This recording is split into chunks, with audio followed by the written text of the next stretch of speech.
Сәлем хат. Сүйікті жарым Айман, құлыншақтарым Ербол мен Қаракөз.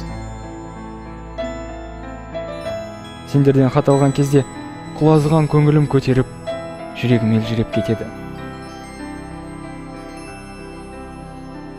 Біздің бақытымызды ойран еткен соғысқа лағнет айтып, барда осымен айғайлағым келеді.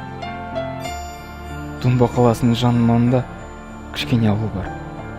Бірде аяқ астынан автомат асынып келген фашистер ауыл тұрғындарын шіркеуге қамады да, есік терезесімен айналасына бензин құйып өртеп жіберді. Шіркеу 1 сағат ішінде жанып кетті. Ал оның ішінде 800-ден астам еш жазықсыз адамдар бар еді ғой.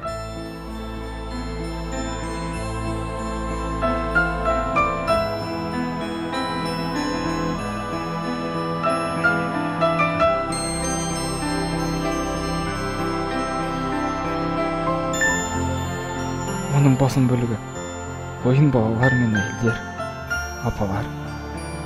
Осындай жан түршігерлік көріністі көргенде жүрегің соғу тоқтады. Бойыңды жек көру сезімі ғана билейді. Айналдырған 2 ай ішінде бұрын соңды көрмеген қайғы қасіретті көрдік.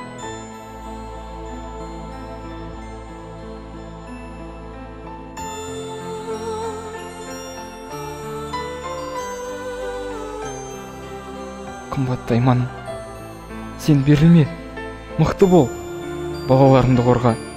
Тағдыр жазса, жеңісті күндерде жолығармыз. Қош.